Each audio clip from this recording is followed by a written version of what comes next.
হে তরুণ যুবকেরা, হে আমার বন্ধুরা, হে আমার মুরব্বিয়ানিরা, শুনে রেখে দিন বাবা। সারা জীবন ধরে ওয়াজ শুনছে।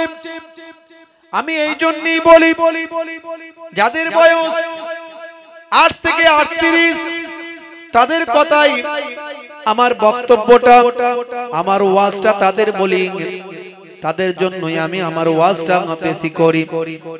8 থেকে 38, 7 থেকে 37 তাদের জন্যই বেশি আমার বক্তব্যটা করি। যাদের বয়স হয়েছে 70-80 তাদের কথাই আমি কম আসি, কারণ তাদের জন্য সারাটা জীবন তারা ওয়াজ শুনেছেন, অনেক ওয়াজ তারা শুনে নিয়েছেন। হয় তারা জান্নাতের টিকিট কেটেছে, না হলে তারা জাহান্নামের টিকিট কেটেছে। 70 বছর ধরে ওয়াজ শুনছে, এরপরেও যদি তারা বলে জানি না, ভাই আবার কেউ কি বলবে মানবো, কেউ মানবে না। 70 বছর ধরে ওয়াজ শুনেছেন, ছোট হুজুর পীর কেবলার ওয়াজ শুনেছেন, অনেকেই বসিরহাট হুজুরের ওয়াজ শুনেছেন, অনেকেই পীরনগরী হুজুরের ওয়াজ শুনেছেন, অনেকে বড় বড় আল্লাহর মাহবুব বান্দাদের ওয়াজ শুনেছেন। 70 বছর ধরে ওয়াজ শুনে যদি হেদায়েত না হয়, তাদের আর বলার কিছু নাই। আমি এই জন্যই বলি, যাদের বয়স 50 থেকে 80 তাদের কথাই আমি কম আসি। যাদের বয়স 8 থেকে 38 তাদের কথাই আমি বেশি আসি।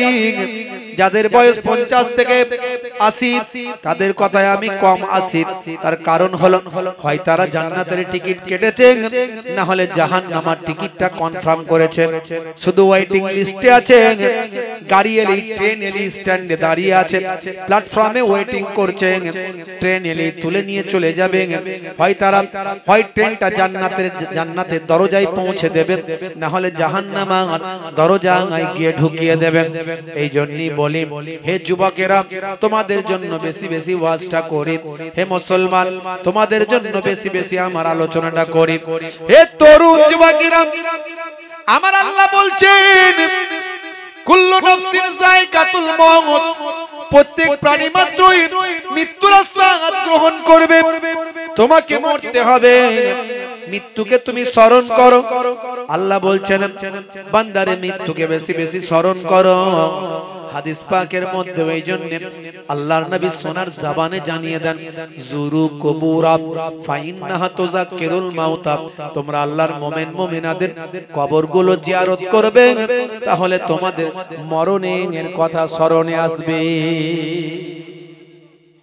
মানুষ যদি মৃত্যুকে বেশি বেশি মনে করে, সে আর অন্যায় কাজ করতে পারবে না। পারবে?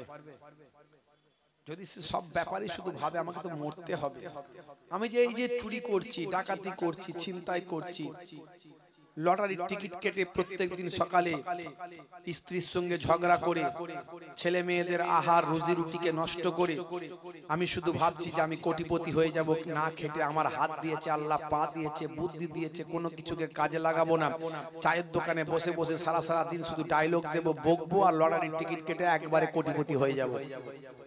এই যে অন্যায় ভাবে নিজের ঘরের টাকা নষ্ট করছে, কতজন ভিখারি হয়ে যাচ্ছে। একবার কেউ 5 লাখ পেল, কিন্তু কত লোক যে 5 লাখ টাকা শেষ করে ফেলেছে তার কোনো হিসাব কেউ দেয় না। একবার কেউ পেলে গোটা এলাকায় খবর হয়ে যায় অমুক জন 5 লাখ পেয়েছে। ওরে বাপ রে বাপ, কথা ঠিক না ভুল বলে? আশাই মরে চাষা, আশাই মরে চাষা, এরকম রিপোর্ট আমাদের কাছে তো আছে সব। বুঝতে পারছো ভাইরা আমার? আমাকে একজন এসে বলল, হুজুর আপনার ওয়াজ শুনে আমি লটারি কাটা ছেড়ে দিয়েছি। আলহামদুলিল্লাহ, খুব ভালো। তুমি কত করে লটারি কাটতে? বলে হুজুর আমি দিনে 5,000 10,000 টাকা করে লটারি কাটতাম, আমি বড় লোকের ছেলে, সব ধ্বংস হয়ে গেছে। আমি কয়েকবার অল্প অল্প পেয়েছি, কিন্তু তার থেকে আমার টাকা বেশি চলে গেছে, আমার কোনো লাভ হয়নি। শেষে আপনার ওয়াজ শুনে আমি হেদায়েত হয়েছি। জোরে বলুন সুবহানাল্লাহ। ইন্টারনেটে আছে, দেখবেন, মিডিয়াতে আছে, সে নিজে বিবৃতি দিয়েছে। যাতে করে এই জন্যই বিবৃতি দিয়েছে মানুষ লটারি কাটা বন্ধ করে। মুসলমানের যুবকেরা লটারি কাটে, মুরব্বিরা লটারি কাটে। সেদিন একজন দাঁত ফুগলে একটা বুড়ো মানুষের ভিডিও ভাইরাল হয়েছিল, আপনারা দেখেছেন অনেকের মোবাইলে। দাঁতটা সামনে ফুগলা দাঁড়িয়ে আছে, বলছে আল্লাহ গো আমরা জানি লটারি কাটা চলবে না, কিন্তু কি করব বলো, আমরা জানি লটারি কাটা চলবে না, কি করব বলো, একবার তুমি কত 1 কোটি না কত বললো, একবার লাগিয়ে দাও, তারপর দেখো জীবনের কোনদিন লটারি কাটবো না, এমন আল্লাহওয়ালা হয়ে যাব তুমি ধরতেই পারবে না। বলেছে না বলেন? আশাই মরে চাচা, ও চাচা তোমার দাঁত যে কটা আছে সে কটা খুলে চলে যাবে, তবু তুমি 1 কোটি পাবে না। কেউ একজন কবে পেয়েছে সেটাই ভাঙিয়ে ভাঙিয়ে সারা জীবন চলে। হেদায়েত হয়ে যাও, আজ মারা গেলে কাল 2 দিন 3 দিন পরে খবর থাকবে না। হে তরুণ যুবকেরা, হে আমার বন্ধুরা, শুনে রেখে দিন বাবা, জেনে রেখে দেন হে মুসলমান, আপনার আমার ঈমানটাকে মজবুত করুন, আপনার আমার আমলটাকে ভাই আমার তৈরি করে নিন। ভাই আমার দোস্ত আমার, ঈমান মানে কোনো টাকা পয়সা নয়, ঈমান মানে সোনা দানা নয়। আমি বলি ঈমান মানে হলো সিম কার্ড। হে তরুণ যুবকেরা, ঈমান মানে হলো বিশ্বাস। কিসের বিশ্বাস? আল্লাহ এক, লা শারীকা লাহু, তার কোনো শরীক নাই, আল্লাহর সমতুল্য কেউ নাই, আল্লাহর সমকক্ষ কেউ নাই, আল্লাহর মতো কেউ নাই। এই বিশ্বাস তোমার আল্লাহর প্রতি রাখতে হবে। কুল হুয়াল্লাহু আহাদ, আল্লাহুস সামাদ, লাম ইয়ালিদ ওয়া লাম ইউলাদ ওয়া লাম ইয়াকুল লাহু কুফুয়ান আহাদ। সেই Allah is one, Allah is one whom all depend, he begets not, not is he begotten, and none is like him। সে আল্লাহ হলেন এক, আল্লাহ অভাব শূন্য, তিনি কাহাকেও জন্ম দেননি, কেহ তাহাকে জন্ম দেয়নি, সে আল্লাহর সমতুল্য, দ্বিতীয় আর কেউ নাই। এই যে আল্লাহর প্রতি তোমার ধারণা, এটা মুখে শুধু স্বীকার করলে হবে না, মুখে স্বীকার, অন্তরে বিশ্বাস, কার্যে পরিণত করতে হবে। এই 3টে জিনিসের সংমিশ্রণে তোমার ঈমানটা তৈরি হবে। ঈমান মানে কোনো টাকা পয়সা নয়, ঈমান মানে সোনা দানা নয়।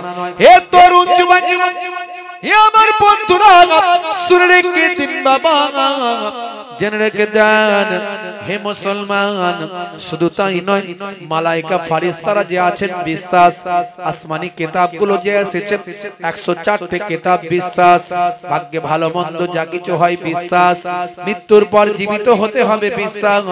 এই মৌলিক ধারণাগুলো তোমার মধ্যে রাখতে হবে, এগুলো বিশ্বাস করতে হবে, মুখে স্বীকার করতে হবে, অন্তরে মানতে হবে, কার্যে পরিণত করতে হবে, তবেই তুমি ঈমানদার হতে পারবে। ভাইরা আমার, তরুণ যুবকেরা আমার, মুরব্বিয়ানেরা আমার, হে জওয়ান যুবকেরা, হে আমার বন্ধুরা, এটা হলো ঈমান। এই ঈমানটাকে আমি তুলনা করেছি সিম কার্ডের সঙ্গে। সিম কার্ড বোঝানোর জন্য, জাস্ট ফর এক্সাম্পল বোঝানোর জন্য আমি বলেছি সিম কার্ড।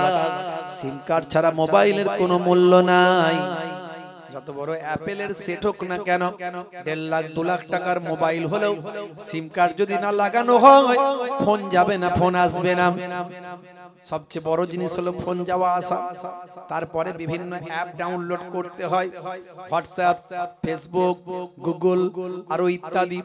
সবগুলো অ্যাপ ডাউনলোড করতে গেলে, কাজে লাগাতে গেলে আপনাকে সিম কার্ড লাগাতে হয়। সিম কার্ড লাগালে তবে নাম্বার পাওয়া যায়। সব জায়গায় নাম্বার দিয়ে ভেরিফিকেশন হয়, আর এই ভেরিফিকেশন করতে গেলে, নাম্বার দিতে গেলে সিম কার্ড লাগাতে হবে।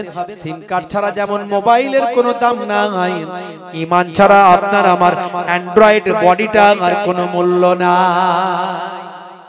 ঈমান, এই জন্য বলেছি ঈমান হলো সিম কার্ড। ঈমানটাকে মজবুত করে এবার আপনাকে আমল করতে হবে। আমি বেশি ডিসকাস করতে যাচ্ছি না। হে তরুণ যুবকেরা, আপনাকে আমলটা করতে হবে। যত বড় আপনি যাই হন না কেন, যত বড় পালুয়ান হয়ে যান না কেন, যত বড় বিখ্যাত ব্যক্তি হয়ে যান না কেন, আপনাকে মরতে হবে বান্দা। মৃত্যু ছাড়া কেউ রেহাই পায়নি আর পাবে না। মৃত্যু আপনার হবে, তাই মরার আগে তৈরি হতে হবে। আপনি কলকাতায় গেলে কিছু পয়সা করে নিয়ে যেতে হয়, নাহলে খালি হাতে হেঁটে হেঁটে বাড়ি ফিরতে হয়। বোম্বাই গেলে পয়সা করে নিয়ে যেতে হয়, নাহলে সেখানে গিয়ে হাত পেতে ভিক্ষা চাইতে হয়। ভাই আমার বাইরে গেলে পয়সা, টাকা পয়সা, জামা কাপড়, পুঁজিপাটা নিতে হয়, নাহলে সেখানে গিয়ে কেঁদে কেঁদে বুক ভাসাতে হয়। আপনি কবরে যাবেন, যে সফর থেকে মানুষ আর দুনিয়ায় ফেরে না, এমন সফরে যাবেন যে সফর থেকে মানুষ আর দুনিয়ায় ব্যাক করবে না। এমন সফরে আপনি পাড়ি দেবেন যে সফর থেকে পৃথিবীর মাটিতে আর কেউ আসবে না। সেই সফরে যাওয়ার জন্য সেই সফরের পুঁজি কি আপনার কাছে তৈরি? মাল করে নিয়েছেন, গচ্ছিত করেছেন। কলকাতায় যাওয়ার আগে এক সপ্তাহ আগে থেকে প্রস্তুতি নেন। কলকাতায় 6 দিন থাকবো, টাকাটা নিতে হবে অন্তত 1000-2000 টাকা সঙ্গে নি, 4টে লুঙ্গি নি, 4টে জামা নি, তাই তো নাকি? তাহলে এক সপ্তাহ আগে থেকে প্রস্তুতি গুছিয়ে রেখেছেন। বোম্বাইতে যাবেন, 10 দিন আগে থেকে গুছিয়ে রেখেছেন 10খানা জামা কাপড়ের সেট, ভাই আমার একটা অ্যাটার্জি বাক্স, আর টাকা পয়সা, আরো ইত্যাদি কাগজপত্র, আধার কার্ড, ভোটার কার্ড, হ্যাঁ, কারণ পুলিশ ধরতে পারে কোথায় বাড়ি, আধার কার্ডের জেরক্সটা নিয়ে নি, ভোটার কার্ডের জেরক্সটা নিয়ে নি, সবকিছু রেডি করে গুছিয়ে বাক্স ভর্তি করেছেন। অ্যাটার্জি আপনার বক্স ঠিক করে নিয়েছেন। তো আপনি সারা জীবনের মতো কবরের সফরে বেরিয়ে যাচ্ছেন, আপনার মালকড়ি আছে, কিছু রেডি করা হয়েছে? একটুখানি ভাবুন তো দেখি, কি প্রস্তুতি নিয়েছেন, কতটা নিয়েছেন? পরিপূর্ণ পারবো না আমরা কেউ, কতটা নিয়েছি? হে তরুণ যুবকেরা, হে আমার বন্ধুরা, শুনে রেখে দিন বাবা, মরতে আপনাকে আমাকে হবে, মৃত্যু ছাড়া কেউ রেহাই পায়নি আর পাবো না। মওতটা ভাই আমার মারা গিয়েছিলেন হযরতে আদম আলাইহিস সালাম, তিনি হলেন আমাদের আদি পিতা। ভাই আমার তিনিও ইন্তেকাল করেছিলেন, সমস্ত নবীরা পয়গম্বরেরা ইন্তেকাল করেছিলেন। ভাইরা আমার একজন বিখ্যাত পয়গম্বর হযরতে সুলাইমান আলাইহিস সালাম, তিনিও ইন্তেকাল করেছিলেন। হে তরুণ যুবকেরা, হে আমার মুরব্বিয়ানেরা, যিনি জেনেদের উপর বাদশাহী করেছিলেন, জেনেদের উপর যিনি রাজত্ব করেছিলেন, এমনকি সমুদ্রের তলা থেকেও জেনেদেরকে ধরে নিয়েছেন, সেখানে বাইতুল মুকাদ্দাস মসজিদটা তৈরি করিয়েছিলেন। যে বাইতুল মুকাদ্দাসের মারাত্মক ডিজাইন, এই ডিজাইন মানুষের হাতে তৈরি করা নয়, এই মানুষের হাতে ডিজাইনটা তৈরি করা নয়, ডিজাইনটা তৈরি করেছিল জেনেরা। সেই জেনেদেরকে দিয়ে তিনি বাইতুল মুকাদ্দাস তৈরি করেছিলেন। যে জেনগুলো পাহাড়ের তলদেশে ছিল, সমুদ্রের গভীরে ছিল, সেই সমুদ্রের গভীর থেকে, পাহাড়ের তলদেশ থেকে সেই সমস্ত জিনগুলোকে খুঁজে নিয়েছে বাইতুল মুকাদ্দাসে কাজে লাগিয়েছিলেন। সেই হযরতে বাবা হযরতে আল্লাহর পয়গম্বর নবী সুলাইমান আলাইহিস সালাম, তিনিও ইন্তেকাল করেছিলেন। হে তরুণ যুবকেরা, হে আমার মুরব্বিয়ানেরা, হযরতে আদম নবীর কন্যা ছিলেন সাফুরা। সেই সাফুরার বংশধরদের মধ্যে একটা বিখ্যাত পালোয়ানের জন্ম হয়েছিল, নাম হলো আউস বিন আনাক। আউস বিন আনাকের জন্ম হয়েছিল হযরতে আব্দুল্লাহ ইবনে আব্বাস থেকে হাদিসটা রওয়ায়াত হয়েছে। আউস বিন আনাক 3500 বছর বেঁচে ছিল। আগের যুগের মানুষেরা কেউ 1000 বছর, কেউ 1500 বছর, কেউ 2000 বছর পর্যন্ত বাঁচত। ভাইরা আমার, আউস বিন আনাক 3500 বছর বেঁচে ছিল। হে তরুণ যুবকেরা, আল্লাহর নবীর সাহাবী হাদিসটা বর্ণনা করেছেন আউস বিন আনাকের ব্যাপারে। আউস বিন আনাকের চেহারা এত বিশাল ছিল, ভাইরা আমার, সমুদ্রে যখন তিনি নামতেন তার কোমর পর্যন্ত, বুক পর্যন্ত পানি হতো। সমুদ্রের পানিতে তিনি ডুবে যেতেন না। সমুদ্রের পানি থেকে হাত দিয়ে মাছ ধরতেন, সেই মাছটা হাত থেকে তুলে আকাশের সূর্যের দিকে তুলে সেই মাছটা সূর্যের রৌদ্রে ভেজে ফেলতেন, সেই মাছ নিয়ে তিনি খেয়ে তার পেটটা ভরাতেন। এত বিশাল তিনি খাবার তিনি খেতেন, অনেক খাবার তিনি খেতেন। ভাইরা আমার, তরুণ যুবকেরা, পানির পিপাসা যদি লাগতো, ভালো পানি পান করার জন্য মাটির উপর পা দিতেন, তার মাথাটা আকাশের কাছাকাছি চলে যেত, হাত দিয়ে লাঠি দিয়ে মেঘমালায় মারতেন, সেই লাঠি মেঘমালায় মেরে মেঘ থেকে পানি নামিয়ে সেই পানি তিনি ভক্ষণ করতেন, নিজের আসুদা নিজের পিপাসা মেটাতেন। এইভাবে জীবন যাপন করতেন। ভাইরা আমার, কয়েকটা নবীর জামানা তিনি পেয়েছিলেন। নাম হলো আউস বিন আনাক। হে তরুণ যুবকেরা, হে আমার বন্ধুরা, হযরত নূহ নবীর বন্যার সময় তিনি নূহ নবীর কাছে ছিলেন। নূহ নবীর জামানায় যখন বন্যা হয়েছিল, হযরত নূহ আলাইহিস সালাম, সেই সময় ভাই আমার, দোস্ত আমার, আল্লাহ বললেন নূহ নবীকে, হে নবী নূহ, একটা বিশাল তুমি নৌকা তৈরি করো, কারণ হাজার হাজার মানুষ তোমার নৌকায় তুলবে, যারা ঈমান আছে, যাদের মধ্যে যাদের ঈমান আছে সবাইকে নৌকায় তুলবে, জীবজন্তু পশু পাখিকে জোড়ায় জোড়ায় তুলে নেবে। তাহলে নৌকাটা কত বড় দরকার, বহুদিন ধরে নৌকা তৈরি হবে।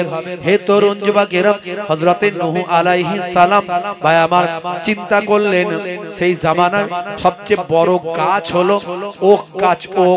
ওক গাছের ভাই আমার গুড়ি, ওক গাছের পাতা বড় মজবুত। ভাই আমার, ওক গাছ হলো সবচেয়ে বড়, সবচেয়ে শক্তিশালী গাছ। সেই গাছগুলো হাতি দিয়েও টেনে আনা যায় না, এত বিশাল বিশাল আল্লাহ সেই সময় গাছ দিতেন। এখনকারের মতো মানুষ তখন ছিল না, এখনকারের মতো গাছও তখন ছিল না। হে তরুণ যুবকেরা, বিশাল গাছ, সেই গাছ হাতি দিয়েও টেনে আনা যায় না। এরকম ওক গাছ দুটো দরকার। আউস বিন আনাককে আল্লাহর নবী হযরত নূহ আলাইহিস সালাম বলেছিলেন, হে আউস বিন আনাক, ওই গাছ দুটো, লম্বা গাছ দুটোকে তুলে নিয়ে আমার সমভূমিতে আনতে হবে। আমি সেখান থেকে পাটা বের করে সেখান থেকে আমি নৌকার নিচের তলাটা তৈরি করব। আউস বিন আনাক বলেছিল, হে আল্লাহর নবী, আমি এনে দিতে পারি, কিন্তু আমাকে পেট ভরে খাবার দিতে হবে। খাবারের বড় ভুকো ছিলেন, খুব পেটুক ছিলেন, সব সময় খেতে দিতে হবে। অনেক বড় শরীর, অনেক বড় চেহারা, অনেক বড় খাবার লাগে। হে তরুণ যুবকেরা, হে আমার বন্ধুরা, শুনে রেখে দিন বাবা, জেনে রেখে দেন।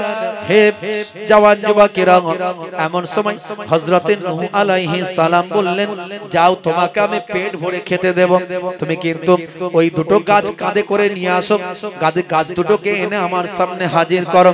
আউস বিন আনাক বলল, ও আল্লাহর নবী, আমি আনতে পারি, কিন্তু খেতে যদি না দেন, পেট যদি আমার না ভরে, আবার গাছ দুটোকে কাঁধে করে যেখানকার গাছ সেখানেই রেখে দিয়ে চলে আসব। আল্লাহর নবী নূহ নবী বললেন, ঠিক আছে বাবা, পেট তোমার ভরে যাবে, চিন্তা নাই, নিয়ে এসো। দুটো গাছ কাঁধে করে নিয়ে এসে হাজির করে দিল। বিশাল আউস বিন আনাক,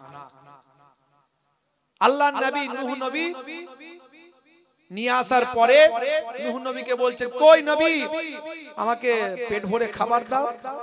নূহ নবী দুটো রুটি দিলেন, দুটো রুটি দিয়ে বললেন, বিসমিল্লাহ বলে খাও। বলে, এই রুটি তো আমার এক কোণে চলে যায়, এক কোণেও যাবে না, এই দুটো রুটি দিয়েছো। তখনকার রুটি মানে বড় বড়, তখনকার একটা এই যে আনার ফল এই আপনার বানি ইসরাইলদের জন্য কিতাবের মধ্যে এসেছে, হাদিস পাকের মধ্যে এসেছে, এই একটা আনারের দানা, এই যে আমরা বেদানা খাই, দানা আছে না বেদানা, এই একটা দানায় দুজনের পেট ভরে যেত। রুটি মানেও বড়, তবু তার জন্য তো এক কোণেও যাবে না। হে তরুণ যুবকেরা, হযরত নূহ নবী সেই সময় বলেছিলেন, হে আউস বিন আনাক, এই রুটিগুলো বিসমিল্লাহ বলে খাও। আউস বিন আনাক বলল, ঠিক আছে ঠিক আছে, হে আল্লাহর নবী, আমি বিসমিল্লাহ বলে খাচ্ছি, কিন্তু আমার খাবারের ব্যবস্থা করুন, পেট ভরানোর ব্যবস্থা করুন। আল্লাহর নবী বললেন তুমি খাও।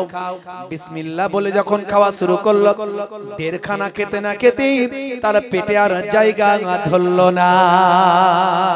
হে তরুণ যুবকেরা, হে আমার মুরব্বিয়ানিরা, সেই আওস বিন আনাক দেখতে দেখতে দেখতে দেখতে কতগুলো কয়েকটা নবীর জামানা পেল, মুসা নবীর জামানা পর্যন্ত পৌঁছে গেল। মুসা নবীর জামানাতেও সে আওস বিন আনাক হায়াতে ছিল।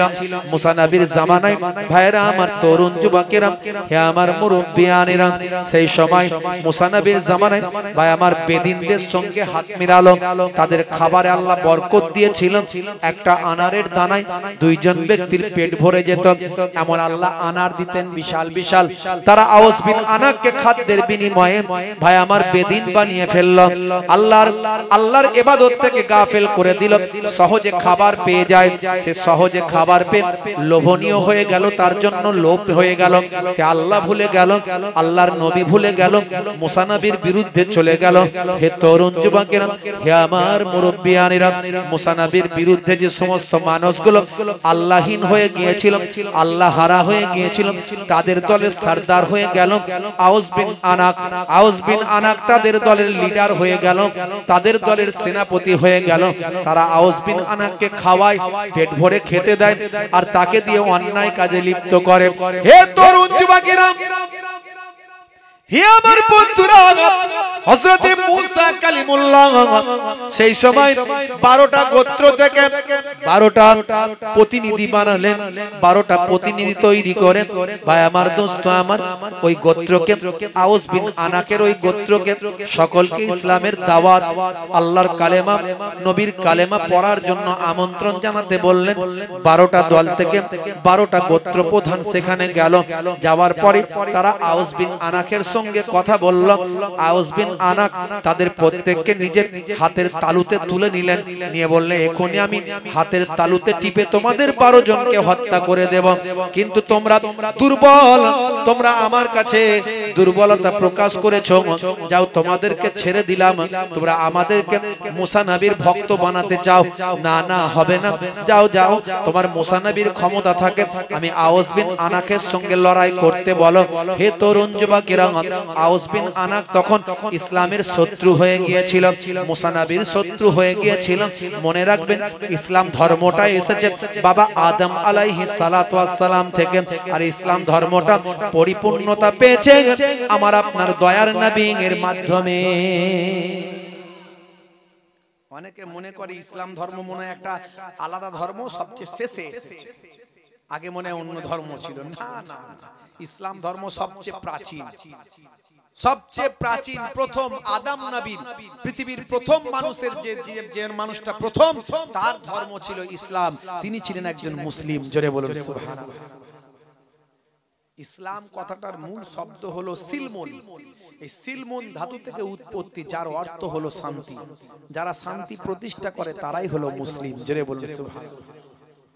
কিন্তু যেভাবে প্রচার প্রসার চালানো হচ্ছে, মিডিয়া যেভাবে মানুষের কাছে ভুল বার্তা দিচ্ছে যে ইসলাম মানে খারাপ, ইসলাম মানে অপরাধী, ইসলাম মানে অন্যায়, কিছু মুসলিম অবশ্যই খারাপ কাজ করে, তারা ইসলাম বোঝে না, তারা অন্যায় কাজ করে, সেগুলোকে মানুষের কাছে প্রচার করা হয় যে ইসলাম মানে খারাপ। অথচ আমার নবীর আখলাক চরিত্র যদি তারা জানতো, তারা আমার নবীর জন্য নিজেদের জীবনকে উৎসর্গ করে দিত। যারা আমার রাসূল সম্পর্কে, যারা বিশ্ব নবীর সম্পর্কে গবেষণা করেছে, তারা নবীর ভক্ত, নবীর প্রেমিক না হয়ে কেউ পারে না। জোরে হবে না? পৃথিবী বিখ্যাত বিখ্যাত ব্যক্তিগুলো, ক্যাসিয়া স্কেলের নাম শুনেছেন, বিশ্ব হেভিওয়েট 3 বার চ্যাম্পিয়ন, বিশ্ব নবীর ভক্ত। ভাই আমার মাইকেল জ্যাকসনের নাম শুনেছেন, মারা যাওয়ার আগে তিনি আমার নবীকে চিনতে পেরেছিলেন, নবীর নামে কালেমা পড়ে বিশ্ব নবীর শিষ্য হয়েছিলেন। গ্যারি মিলারের নাম শুনেছেন, টাইসনের নাম শুনেছেন, হ্যানুম্যানের নাম শুনেছেন, জেনিফার নাম শুনেছেন, মিস্টার ব্রেইলের নাম শুনেছেন, ভাই আমার মিস্টার জোসেফের নাম শুনেছেন। হে তরুণ যুবকেরা, আস্তে আস্তে আপনারা দেখে অবাক হয়ে যাচ্ছেন যে সানা আলী খানের মতো পৃথিবী বিখ্যাত ফিল্ম স্টার কেমন করে আজকে সবকিছু ত্যাগ করে বিশ্ব নবীর শিষ্য হয়ে নবীর দেখানো পথে কিভাবে তিনি জীবন যাপন করছেন। আপনারা ভুল ব্যাখ্যা করছেন, কিন্তু জানেন না ভাই আমার সানা আলী খান সুন্দর করে বলে দিয়েছেন, হে তরুণ যুবকেরা, পৃথিবী বিখ্যাত সিঙ্গার জুনায়েদ জামশেদ সবকিছু ত্যাগ করে দিয়ে বিশ্বনবীর কেন শিষ্য হলেন? হাসিম আমলা পৃথিবী বিখ্যাত ক্রিকেটার সবকিছু ত্যাগ করে নবীর দেখানো পথে বিশ্বনবীর শিষ্য হয়ে জীবন যাপন করছেন। মঈন আলী খান ভাই আমার দেখুন তাকিয়ে, মঈন আলী খান কেমন দয়ার নবীর শিষ্য হলেন। ভাই আমার মেসুদ ওয়াজিলকে জিজ্ঞাসা করুন কেমন তিনি বিশ্বনবীর শিষ্য।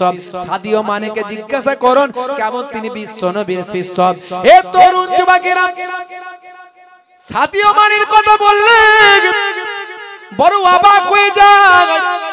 সাদিও মানি সম্পর্কে আমি পড়াশোনা করলাম, তার বায়োডাটা, তার বায়োগ্রাফিক্যাল অ্যাকাউন্ট ভাই আমার ম্যাগাজিনে বেরিয়েছে। আমি দেখলাম সাদিও মানে, হুই সাদিও মানে, কে সেই সাদিও মানে? সাদিও মানে ভাই আমার is a greatest footballer in the world. Sadio Mane হলেন পৃথিবীর বিখ্যাত একজন ফুটবলার। ভাই আমার দোস্ত আমার, নাম যদি আপনি ক্রিস্টিয়ানো রোনাল্ডোর নাম নেন, যদি আপনি নাম নেন ভাই আমার মেসির নাম নেন, যদি আপনি ভাই আমার নাম নেন নেইমারের নাম নেন, তাহলে পাশাপাশি আপনার নামটা নিতে হবে মেসুদ ওয়াজিলের নাম নিতে হবে, সাদিও মানের নাম নিতে হবে। হে তরুণ যুবকেরা, শুনে রেখে দিন, জেনে রেখে দিন, সাদিও মানে হলেন পৃথিবী বিখ্যাত একজন ফুটবলার। হে জওয়ান যুবকেরা, সাদিও মানেকে ইন্টারভিউ নিচ্ছে বিশ্ব মিডিয়া, বিশ্ব মিডিয়া সাদিও মানের ইন্টারভিউ নিচ্ছে। হে সাদিও মানে, হে সাদিও মানে, হঠাৎ আপনার হাতেতে আমি দেখতে পাই আপনার মোবাইলের স্ক্রিনটা ফাটা, আর আপনার মোবাইলটা অনেক কম দামি মোবাইল। হে সাদিও মানে, আপনি পৃথিবী বিখ্যাত একজন প্রথম সারির ফুটবলার হওয়ার পরেও আপনি এত কম দামি মোবাইল কেন ব্যবহার করছেন? তখন সাদিও মানে মুচকি হেসে বলেছিলেন, শুনে রেখে দাও হে বিশ্ব মিডিয়া, শুনে রাখুন, জেনে রাখুন, আমি ইচ্ছা করলে কয়েকটা আইফোন এখনই কিনতে পারি, আমি ইচ্ছা করলে কয়েকটা ফেরারি গাড়ি এখনই কিনতে পারি, কিন্তু না না, আমার সামান্য অল্প স্বল্প যেটুকু না নিলে নয় তাতে আমার চলে যায়, কারণ এটা আমার ইসলামের শিক্ষা। আমার ইসলামের শিক্ষা হলো এটা, আমার দয়ার নবীর শিক্ষা হলো এটা যে অতিরঞ্জিত করো না, অতিরঞ্জিত খরচা করো না, মানুষকে দেখানোর জন্য ব্যয় করো না, মানুষকে দেখানোর জন্য নিজের খরচ করো না, অপচয় করো না। আল্লাহর কোরআন বলেছে ইন্নাল মুবাজ্জিরিনা কানু ইয়াকুয়ানিশ শায়াতিন, অপচয় খরচাকারী হলো আল্লাহ, আমার আল্লাহ বলছেন অপচয় খরচাকারী শয়তানের ভাই। দেখেছেন, অপচয় খরচাকারী শয়তানের ভাই।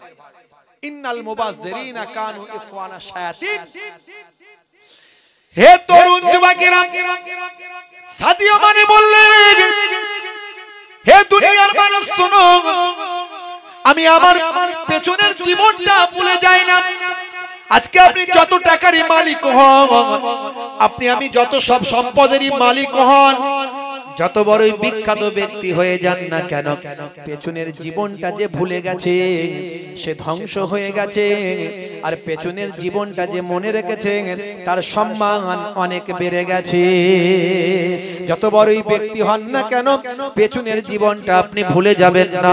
সাদিও মানে বলেছিলেন, আমার পেছনের জীবনটা আমি ভুলতে পারি না। তোমরা জানো না বাবা, আমার পেছনের জীবন শুনে রেখে দাও, পেছনের জীবনের কাহিনীটা জেনে রেখে দাও। আমি একটা গরিব পরিবারের সন্তান, বাড়ি আমার সেনেগাল, আফ্রিকা মহাদেশের একটা গরিব দেশ হলো সেনেগাল। এই সেনেগালের একটা ছোট্ট গরিব পরিবারের, সেনেগালের রাজধানী থেকে একটা বহু দূরে গ্রামের মধ্যে ছোট্ট গরিব পরিবারে আমার জন্ম। আমার পিতা হলেন একজন মুসলিম, শুধু তাই নয়, আমার পিতা হলেন একজন ইমাম সাহেব। জোরে হবে না? আমি একজন ইমাম সাহেবের ছেলে, একজন মুসলিম পরিবারের সন্তান, গরিব ঘরের ছেলে। আমার পেছনের জীবনটা আমি ভুলতে পারি না। আমার ইসলাম বলেছে পেছনের জীবন তুমি ভুলে যেও না। দেখেছেন একজন পৃথিবী বিখ্যাত ফুটবলারের কথা। হে তরুণ যুবকেরা, ফুটবল খেলাকে আমি সাপোর্ট করি না, আমি পছন্দ করি না। তার কারণ হচ্ছে একজন ব্যক্তির পা একজন ব্যক্তির মুখে লাগে, মাথায় লাগে, গায়ে লাগে। আমি তার থেকে পছন্দ করি ক্রিকেট, আমি পছন্দ করি ব্যাডমিন্টন। আমি বলবো ভলি খেলুন, ভলিবল। আপনার ঈমান আমনকে বাঁচিয়ে ইসলামিক সংস্কৃতিকে মান্যতা দিয়ে জুয়া ছাড়া, জুয়াবাদ দিয়ে ভাই আমার তরুণ যুবকেরা, আপনার শরীর চর্চার জন্য আপনি খেলা খেলতে পারেন। আমি ফুটবলের বিরোধিতাও করছি না, ফুটবলকে সাপোর্টও করছি না, কিন্তু আমি জাস্ট এখান থেকে একটা শিক্ষামূলক বক্তব্য আছে, তাই বক্তব্যটা তুলে ধরছি আপনার জন্য। হে তরুণ যুবকেরা, সাদিও মানে বলেছিলেন, হে বিশ্ব মিডিয়া শুনে রেখে দেন, জেনে রেখে দাও, হে বিশ্ব মিডিয়া, আমি আমার পূর্বের জীবনকে ভুলে যাই না। আমার ইসলাম পূর্বের জীবনকে ভুলতে নিষেধ করেছে। আমি অপচয় খরচা করি না, অপচয় নষ্ট করি না। আমি চাইলে অনেকগুলো আইফোন কিনতে পারি, অনেকগুলো ফেরারি গাড়ি কিনতে পারি। ভাইরা আমার শুনে রেখে দেন, এক মাসে সাদিও মানের কত ইনকাম জানেন? এক মাসে সাদিও মানের এক মাসের ইনকাম কত জানেন? ভারতীয় টাকায় অন্তত 50 থেকে 70 কোটি টাকা ইনকাম। এক মাসে 50 থেকে 70 কোটি টাকা মানুষটা ইনকাম করে, অথচ তার মোবাইলের স্ক্রিনটা ফাটা। 12-15 হাজার 20 হাজার টাকার মোবাইল নিয়ে ঘুরে বেড়ান, নরমাল গাড়িতে চড়ে বেড়ান, নরমাল পোশাক তিনি পরে বেড়ান।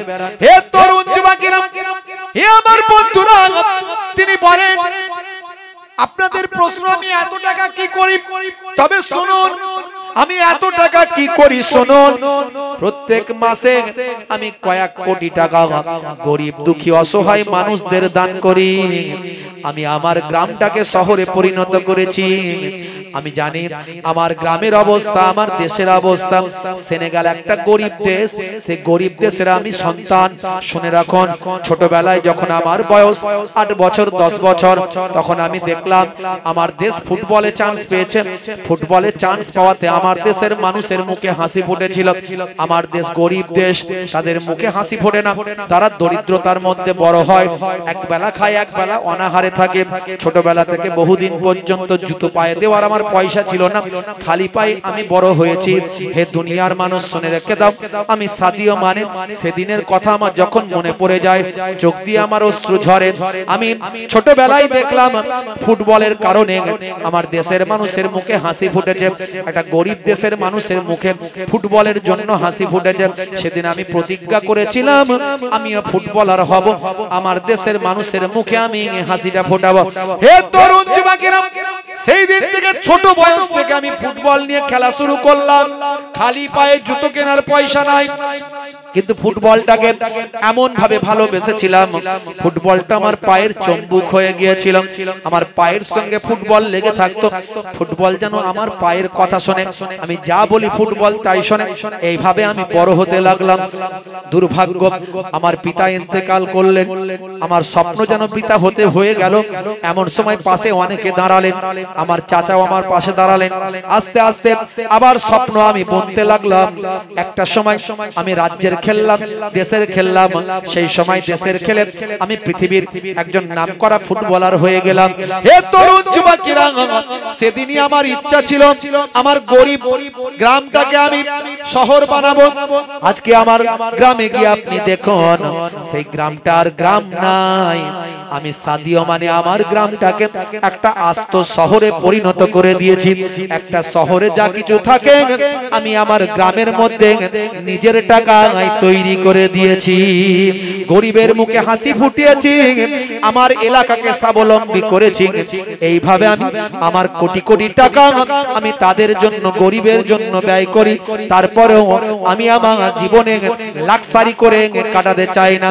ভাই আমার, দোস্ত আমার, তরুণ যুবকেরা, মিডিয়ায় ভাইরাল হয়েছে সাদিও মানে যেখানে থাকেন সেই জায়গায় 5 ওয়াক্ত নামাজ তিনি পড়েন, মসজিদে গিয়ে জামাতে নামাজ আদা করেন।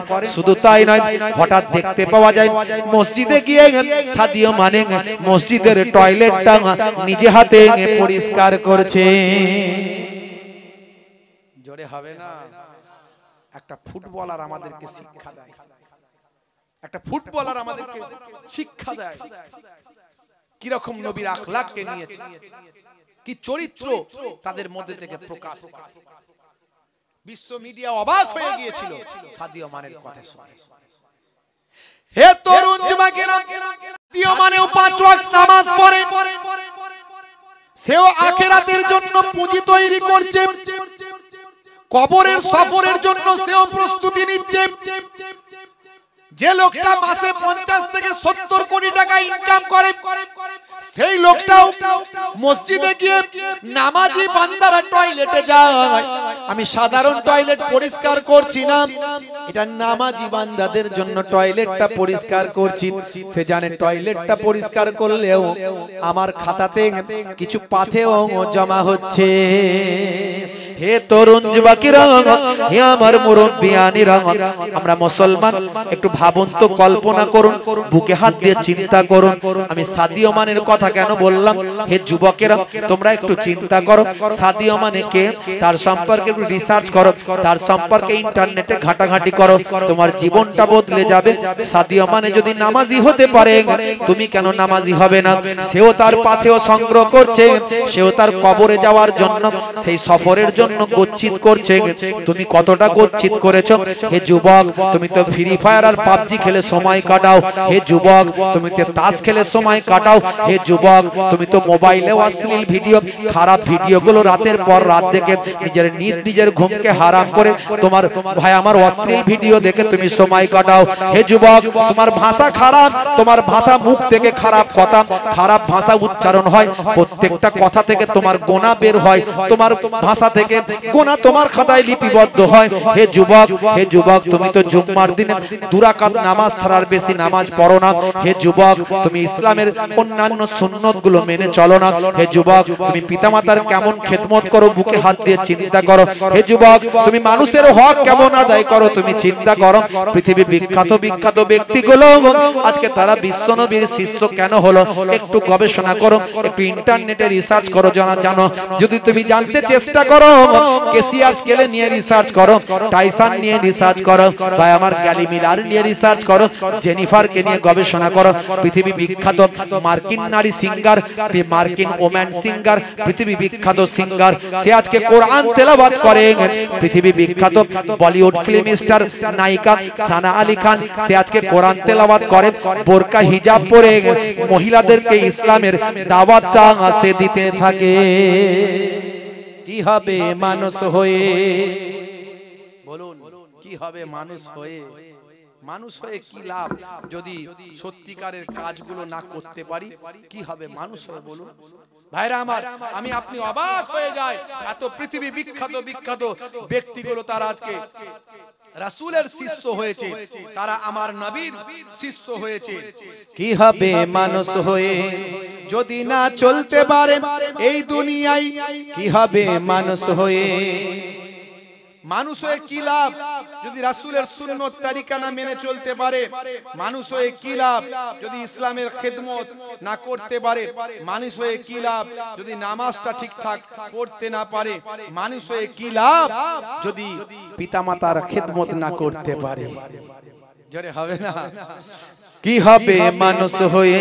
কি হবে মানুষ হয়ে যদি না চিনতে পারে এই দুনিয়ায়, যদি না চিনতে পারে নিজ প্রভুকে? কি হবে মানুষ হয়ে?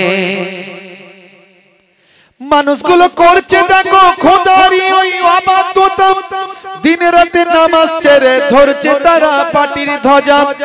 মানুষগুলো করছে দেখো খোদারি ওই ইবাদত, দিন রাতে নামাজ ছেড়ে ধরছে তারা পাটির ধ্বজা। নেতার ওই পেছন ধরে ঘুরছে তারা বনবনিয়ে, নেতার ওই পেছন ধরে ঘুরছে তারা বনবনিয়ে। যদি একটা টিকিট পাই জমবে খেলা। কি হবে মানুষ হয়ে? কি হবে মানুষ হয়ে? কি হবে ছেলে সেজে? কি হবে ছেলে সেজে?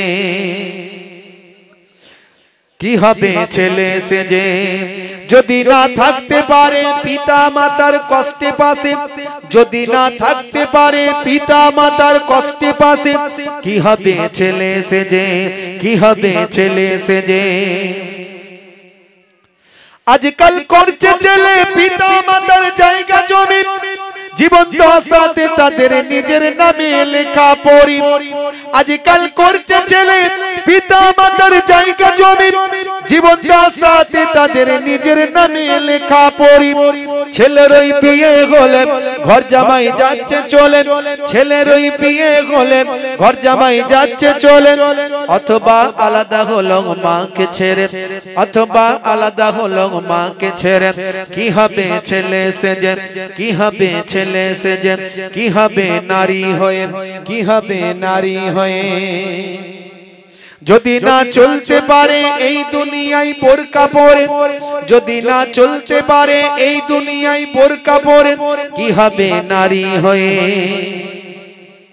পর্দা করতে লজ্জা হয়, মুসলমানের নারী করছে বাড়াবাড়ি, হয়েছে আজকে আনারি, হাতে ধরেছে কাটারি, বলছে বেরিয়ায় শ্বশুর শাশুড়ি।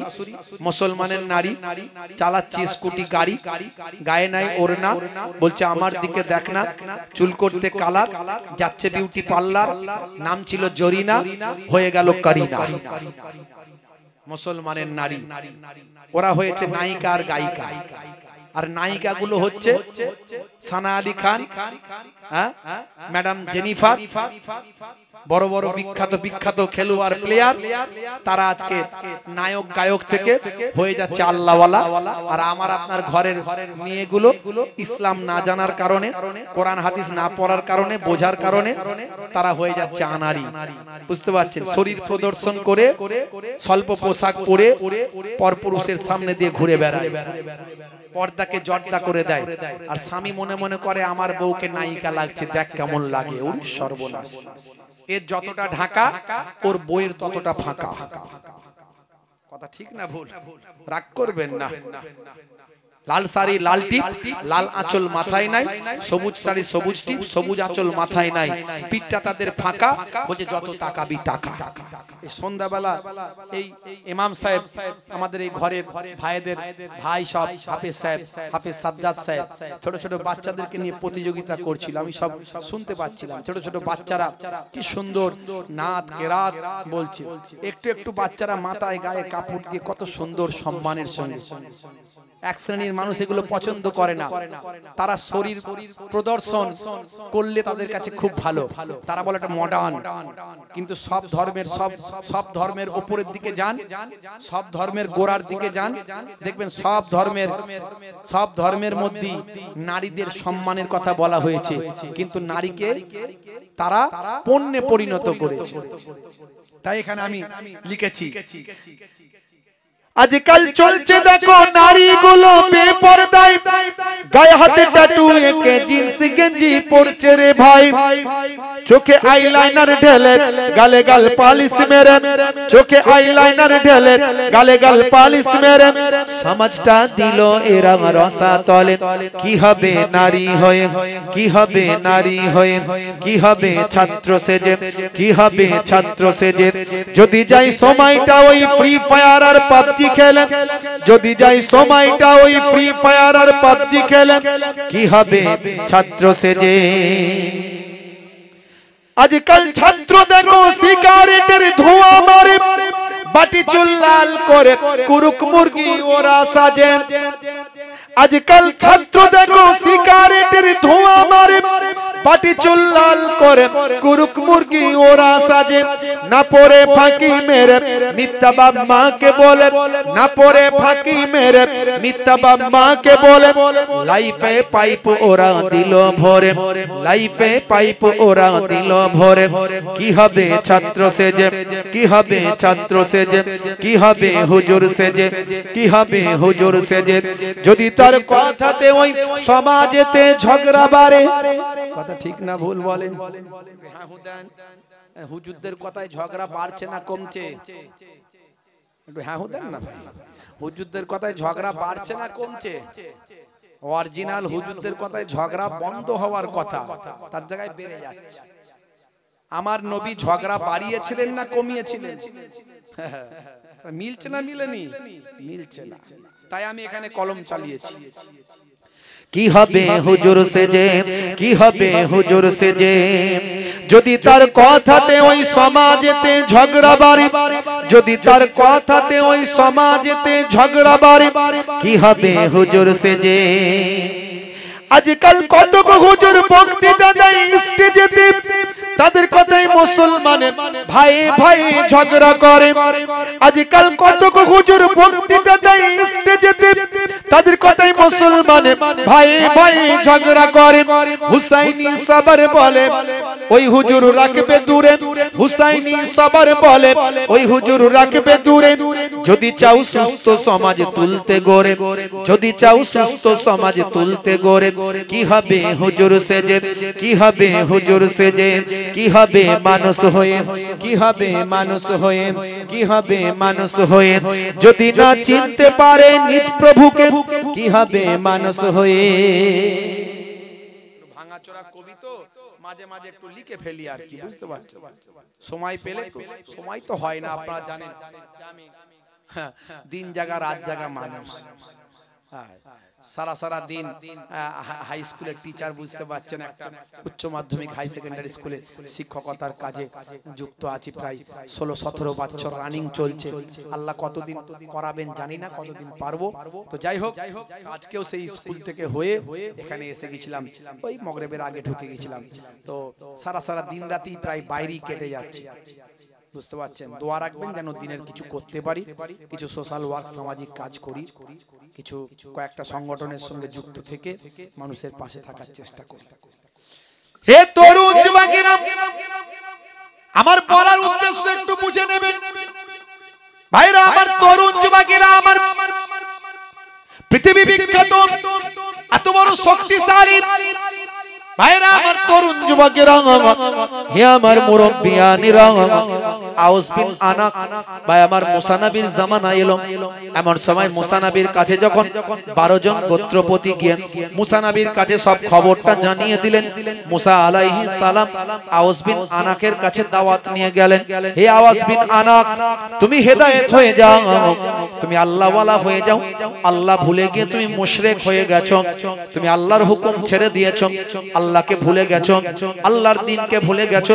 খাবারের লোভে পড়ে জালেমদের সঙ্গী হয়ে আল্লাহর সঙ্গে শিরক করেছো, আল্লাহর সঙ্গে নাফরমানি করেছো। হে আউস বিন আনাক, তুমি আল্লাহ ভোলা হয়ে গেছো, আল্লাহকে এক বলে মেনে নাও, আমার আল্লাহই তোমাকে খাওয়াবেন। এমন সময় আউস বিন আনাক বলেছিল, আমাদের এই মানুষদের সম্পর্কে কোনো কথা বলবেন না, তারা আমাকে খাওয়ায়, তাদের জন্য আমি আমার জীবনটাও দিতে পারি। আউস বিন আনাককে মুসা কালিমুল্লাহ বলেছিলেন, হে আউস বিন আনাক, আমার আল্লাহ সবকিছুই পারেন, আমার আল্লাহ যদি রাজি হন, নূহ নবীর জামানায় 2টো রুটি খাইয়ে যেমন তোমার পেট ভরিয়েছিলেন, সেইভাবেই আমার আল্লাহ তোমার পেটটা ভরাতে পারেন। তুমি আল্লাহকে মানো, আল্লাহর নির্দেশ মানো। আউস বিন আনাক মানল না, মুসা নবীর সঙ্গে বেয়াদবি করলো। মুসা নবী নারাজ হয়ে গেলেন। সেই সময় তার কুদরতি লাঠির উপর ভর করলেন। কুদরতি লাঠির উপর ভর করে আউস বিন আনাকের সোজাসুজি লাফিয়ে আকাশের দিকে উঠে পড়লেন। উঠে পড়ে আউস বিন আনাকের ঠ্যাঙে বা আমার পায়েতে আঘাত করলেন।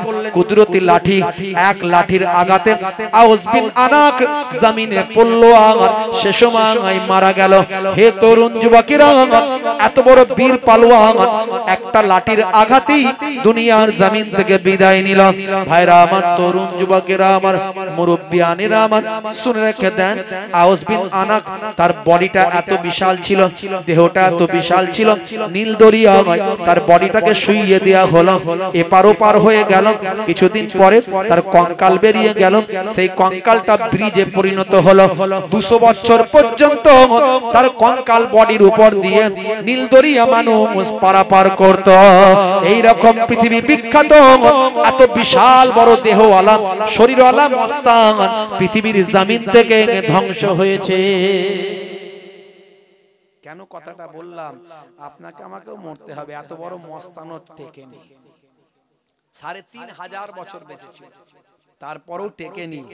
200 বছর তার শুধু কঙ্কাল, দেহটা, কঙ্কালটা ব্রিজের কাজ হয়েছিল, ব্রিজ, সেতু পারাপার, তারপরেও তার অস্তিত্ব নাই। মুসলমান, তাহলে মরতে আপনাকে আমাকে হবে, মৃত্যুর কোনো বিকল্প কিছু নাই। হে তরুণ যুবকেরা, হযরত নবী সুলাইমান আলাইহিস সালাম জিনেদেরকে নিয়ে বাইতুল মুকাদ্দাস তৈরি করেছিলেন। সুলাইমান নবীর আলোচনা অনেক করেছি, করব না। সেই নবী সুলাইমান আলাইহিস সালাম তার সঙ্গী সাথীদের বললেন, তার সাহাবায়ে কেরামদের বললেন, হে সাহাবীরা শুনে রেখে দাও, এই যে বিশাল মসজিদ তৈরি হচ্ছে, বাইতুল মুকাদ্দাস তৈরি হচ্ছে, জেনেরা তৈরি হচ্ছেন। জেনেরা হয়েছে লেবার, পাহাড় থেকে পাথর কেটে কেটে মসজিদ তৈরি হচ্ছে। মানুষ খাটতে পারবে না, মানুষ পরিশ্রম করতে পারবে না, জেনেদের শক্তি অনেক বেশি, তারাই খেটে খেটে তৈরি করছেন। শুনে রেখে দাও হে সাহাবীরা, জেনে রেখে দাও, পৃথিবীর এক প্রান্ত থেকে অন্য প্রান্তে আমি জেনেদেরকে ধরে নিয়ে এসেছি। জেনেদেরকে ধরে নিয়ে এসে তাদেরকে মসজিদ তৈরি করাচ্ছি। মসজিদের সুন্দর ডিজাইন তৈরি হচ্ছে, এটা মানুষের দ্বারাই সম্ভব হবে না। শুনে রেখে দাও হে সাহাবীরা, হে আমার সঙ্গীরা, এই অবস্থায় যদি মালাকুল মউত চলে আসে আর আমার রূহটা যদি বের করে নিয়ে যাওয়া হয়, তাহলে মসজিদটা ইনকমপ্লিট রয়ে যাবে, কমপ্লিট আর হবে না। শুনে রেখে দাও সাহাবীরা, এই অবস্থায় যদি আমার মওত হয়ে যায়, জেনেরা যেন বুঝতে না পারে যে আমি ইন্তেকাল করেছি, মারা গেছি, তাহলে জেনেরা কাজ বন্ধ করে দেবে, মসজিদের ডিজাইন বন্ধ করবে, মসজিদের কাজ তারা করবে না। আমাকে একটা লাঠি দিয়ে ভর করিয়ে দূরে দাঁড় করিয়ে দেবে, যাতে জেনেরা বুঝতে পারে হুজুর দাঁড়িয়ে আছে, তাহলে তারা কাজ করবে। এইভাবে আমাকে দাঁড় করিয়ে দেবে। হে তরুণ যুবকেরা, হযরত নবী সুলাইমান আলাইহিস সালাম বললেন, হে আমার সাহাবীরা শুনে রেখে দাও, নবীদের জিসম খাওয়া, নবীদের লাশ মোবারক খাওয়া, জিসম মোবারক খাওয়া মাটির জন্য আমার আল্লাহ হারাম করেছেন। ইন্নাল্লাহা হারামা আলাল আরদ আন তাকুলা আজসাদাল আম্বিয়া, নবীদের জিসম খাওয়া আমার আল্লাহ মাটির জন্য হারাম করে দিয়েছে। জোরে হবে না? তাহলে আমাকে দাঁড় করিয়ে দিলে আমার দেহ মাটি খাবে না। আর সাধারণ মানুষ মারা যাওয়ার 6 ঘন্টা পর থেকেই ডেড বডির পচন শুরু হয়ে যায়। দুটো ঘড়ি আপনারা হয়তো দেখতে পেয়ে যাচ্ছেন মাঝে মাঝে, কি ব্যাপার হুজুরের দেমাগ টেমাগ ঠিক আছে তো, দুটো ঘড়ি পরে ঘুরছে কেন? হ্যাঁ, অনেকের মনে প্রশ্ন হয়ে যায়, মাঝে মাঝে হাতটা বেরিয়ে যাচ্ছে, তো আমারও এই ঘড়ি দেখতে গিয়ে বেরিয়ে গেল হাতটা। আসলে আমার এই জনাব মোহতারাম সাইফুল সাহেব খুব ভালো মানুষ, তো আমাকে ভীষণ মহাব্বত করেন। উনি আমার জন্য কিনে রেখে দিয়েছেন, হুজুর আপনাকে ঘড়িটা পরাবো, তো বাড়ির ভিতরে ঘড়ি হাতে পরিয়ে দিয়েছেন। তো আর কি করব, উনি যেহেতু পরিয়ে দিয়েছেন, ডবল পরে আছি। তো ভাইরা আমার, তো অনেকেই দেখে ফেলছেন বলে বলতে হলো আমাকে। তো যাই হোক, যে কথাটা বলছি আমি, যে নবীদের জিসম খাওয়া আমার আল্লাহ মাটির জন্য হারাম করেছে। জোরে বলুন সুবহানাল্লাহ। নবীরা মরে মুর্দা নন, মরে জিন্দা। কেমন জিন্দা আমরা জানি না, এর দলিল, এর প্রমাণ অনেক আছে। হে তরুণ যুবকেরা, হে আমার বন্ধুরা, শুনে রেখে দিন বাবা, জেনে রেখে দেন হে মুসলমান, একটুখানি লক্ষ্য করুন বাবা, তরুণ যুবকেরা খেয়াল করুন।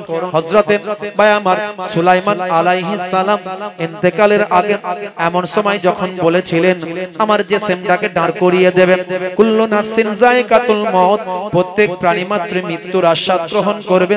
আল্লাহ বলছেন কোরআন মাজিদে, আমার আল্লাহ আরো বলেছেন, ইজা জা আজালহুম লা ইস্তাখিরুনা সাআতাও ওয়া লা ইস্তাকদিমুন, মৃত্যুর যে সময় নির্ধারণ করা হয়েছে সেই সময়ের এদিক ওদিক করা হবে না। আইনামা তাকুনু ইদরিকুমুল মাউত ওয়ালাউ কুনতুম ফি বুরুজিম মুশাইয়্যাদা। আমার আল্লাহ আরো বলেছেন, মৃত্যুর ভয়ে, মৃত্যুর জন্য, মৃত্যু থেকে বাঁচার জন্য তুমি যদি সুদৃঢ় গম্বুজ মজবুত কেল্লার মধ্যে যাও, সেখানেও তোমার মৃত্যু আসবে, মৃত্যু থেকে বাঁচতে পারবে না।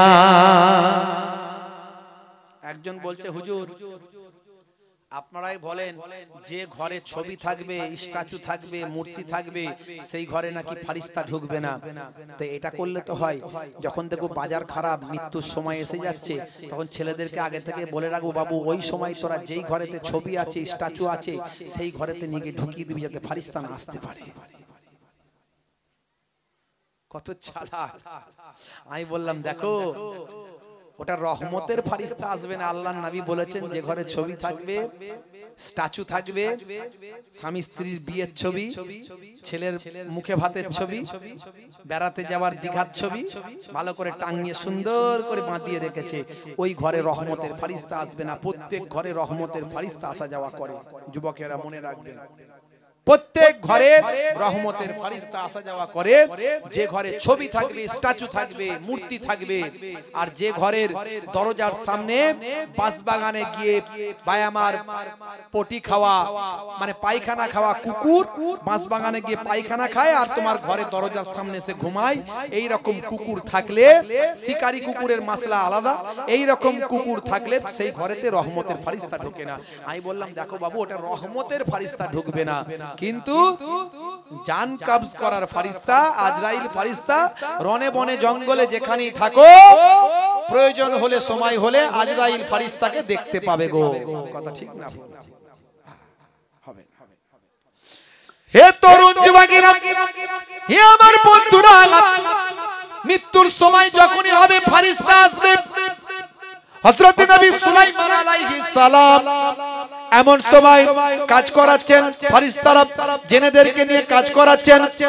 হঠাৎ করে দেখতে পাওয়া যায় মালাকুল মউত আজরাইল ফারিস্তা এসে হাজির হলেন। আসসালামু আলাইকুম ইয়া নবী আল্লাহ। ওয়া আলাইকুম আসসালাম ইয়া মালাকুল মউত, ইয়া মালাকুল মউত। হে আজরাইল ফারিস্তা, কি ব্যাপার, আপনি এসেছেন? এমন সময় আল্লাহর নবী হযরত সুলাইমান আলাইহিস সালাম বললেন, ভাই মালাকুল মউত, আপনি কি আমার সঙ্গে মোলাকাতের জন্য না আমার রূহটা বের করার জন্য?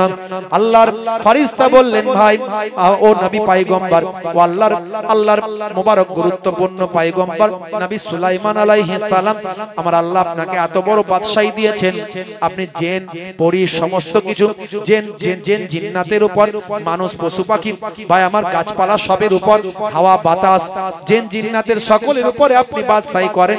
আমার আল্লাহ এত সম্মান দিয়েছেন, সারা পৃথিবীতে আপনি বাদশাহী করছেন।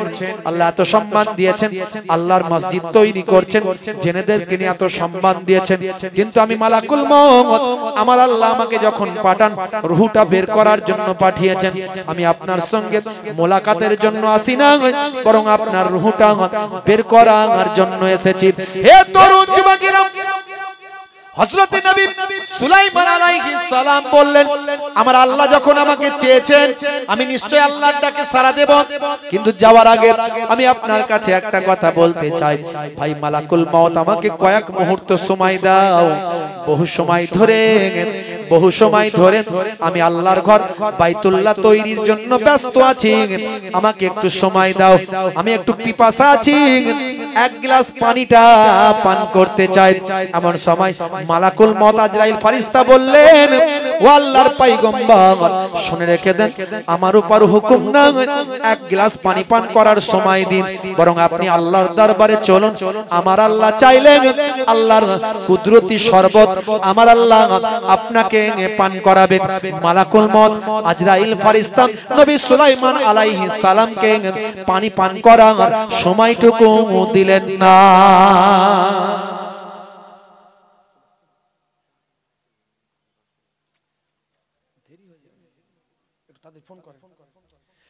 হে তরুণ যুবকেরা, আমি আপনাদের কাছে এই জন্যই বলছি, মৃত্যু আপনার আমার হবে, পাথেয় কই, সম্বল কই, তৈরি আছেন তো? আমার মরণ আসিবে কখন কেউ তা জানে না, তোমার মরণ আসিবে কখন কেউ তা জানে না। তুমি মরে গেলে আমি মরে গেলে তোমরা আমায় ভুলে যেও না, তোমার মরণ আসিবে কখন কেউ তা জানে না, আমার মরণ আসিবে কখন কেউ তা জানে না। এই দুনিয়ায় চিরজীবন কেউ তো থাকবে না, অন্ধকার কবর যে তোমার আসল ঠিকানা। এই দুনিয়ায় চিরজীবন কেউ তো থাকবে না, অন্ধকার কবর যে আমার আসল ঠিকানা, সেই কবরে পিতা মাতা কেউ তো আসবে না, সেই কবরে নবী ছাড়া কেউ তো আসবে না, তোমার মরণ আসিবে কখন কেউ তা জানে না, আমার মরণ আসিবে কখন কেউ তা জানে না। কথা ঠিক না ভুল বলেন? মানুষ মারা গেলে 6 ঘন্টা পর থেকে ডেড বডির পচন শুরু হয়। 6 ঘন্টা পর থেকে ডেড বডির পচন শুরু হয়। এটা আমি বলছি না, সায়েন্স বলছে। কবরে দেওয়ার 24 ঘন্টা পরে, কবরে দেওয়ার 24 ঘন্টা পরে শরীরের সমস্ত ভিতরের পোকামাকড় যা আছে সব পায়ুদার দিয়ে বেরিয়ে যায়। আর মাত্র 3 দিন পরে সবচেয়ে আগে নাকটা পচে যাবে। 6 দিন পরে নখগুলো সব খুলে ঝরে অটোমেটিক খুলে যাবে, নখগুলো সব আলগা হয়ে যাবে, খুলে যাবে। 9 দিন পরে লোমগুলো চুলগুলো সব ঝরে ঝরে পড়ে যাবে। 17 দিন পরে পেটটা বাস্ট হয়ে যাবে, ফেটে যাবে। বুঝতে পারছেন? মাত্র 2 মাস পরে পোকামাকড়গুলো, মাটির পোকা, শরীরের পোকা, আরো জীবাণু থেকে পোকা তৈরি হবে। সেই সব পোকার স্তূপ হয়ে গোস্তগুলো সব খেতে শুরু করে দেবে, খেয়ে নেবে। আর মাত্র 365 দিন পরে 1 বছরের মধ্যে প্রায় হাড় হাড্ডি গোটা কত পড়ে থাকবে, বাকি সব ফাঁকা হয়ে যাবে। একজন ভাই আমার ঘরের ভিত খুঁড়ছিল, খুঁড়তে খুঁড়তে একটা খুলি পেয়েছে, খুলি। ইন্টারনেটে আমাকে দেখালো, হুজুর দেখুন খুলি পেয়েছে, খুলি, মাথার খুলি। বুঝতে পারছেন? চোখ ফাঁকা, এই ফাঁকা শুধু হাড়টা, মাথার হাড়টা শুধু আছে, এই খুলি দেখা যাচ্ছে। সেও আমাদের মতো একটা মানুষ ছিল। ভাবুন, একটু কল্পনা করুন। আমি আপনাদেরকে ভাবাতে এসেছি, আমি জোর করে চাপাতে আসি না, চাপাতে পারবো না। জোর করে ধর্ম হয় না। ইসলামে বলা হয়েছে লা ইকরাহা ফিদ্দীন, ধর্মে কোনো জবরদস্তি নাই, জোর করে হয় না। একটু ভাবুন, ভাবাতে এসেছি। গতানুগতিক জীবন ছেড়ে দিয়ে আল্লাহ এবং রাসূলের পথে চলে। হে তরুণ যুবকেরা, হে আমার বন্ধুরা, শুনে রেখে দিন বাবা, জেনে রেখে দেন। মাইকেল জ্যাকসন বাবা বিশ্বনবীর শিষ্য হলো, পৃথিবী বিখ্যাত একজন পপ তারকা। আর একজন পৃথিবী বিখ্যাত ভাই আমার ব্যক্তিত্বের নাম হলো, ভাই আমার দোস্ত আমার ক্যাসিয়াস ক্লে, যার আসল নাম হলো ক্যাসিয়াস মার্সেলাস ক্লে। ভাই আমার বাল্যকালে 12 বছর বয়সে তার সাইকেলটা চুরি হয়েছিল। সাইকেলটা চুরি হওয়ার পরে এত তার সাহস আল্লাহ দিয়েছিলেন, সেই 12 বছরের একটা ছেলে থানার অ্যাড্রেস নিয়ে খুঁজে খুঁজে থানায় গিয়ে থানার বড়বাবুর কাছে কমপ্লেন করেছিল। 12 বছর বয়সে একটা ছেলে থানায় গিয়ে কমপ্লেন করছে। এটা দেখে বড়বাবু হকচকিয়ে গিয়েছিল, অবাক হয়ে গিয়েছিল। অবাক হয়ে গিয়ে বলেছিলেন, হে ক্যাসিয়াস মার্সেলাস ক্লে, তুমি তো ছোট বাচ্চা, তুমি নিজেই 12 বছর বয়সে তুমি থানায় কমপ্লেন করেছো। আমি চাই তুমি একজন মুষ্টিযোদ্ধা হও, শক্তিশালী একজন যোদ্ধা হয়ে যাও, আর তুমি বড় হয়ে সাইকেল চোরকে ধরে নিজে হাতেই তুমি শাস্তি দাও। তিনি বলেন, এই যে থানার বড়বাবু আমাকে বলেছিলাম, সেটা আমার মাথায় ঢুকে গিয়েছিল। পরবর্তীকালে পৃথিবী বিখ্যাত ইন্টারন্যাশনাল 3 বার হেভিওয়েট চ্যাম্পিয়ন মুষ্টিযোদ্ধা পৃথিবী বিখ্যাত হয়েছিল। 3 বার বিশ্ব হেভিওয়েট চ্যাম্পিয়ন। হে তরুণ যুবকেরা, হে আমার বন্ধুরা, শুনে রেখে দিন বাবা, দেখতে কালো ছিলেন, কৃষ্ণাঙ্গ চেহারার মানুষ ছিলেন। শ্বেতাঙ্গরা তাদের ঘৃণা করে। আচ্ছা বলুন, কালো আর সাদা, কালো চামড়া সাদা চামড়া, ফর্সা আর কালো বানানোর মালিক কে?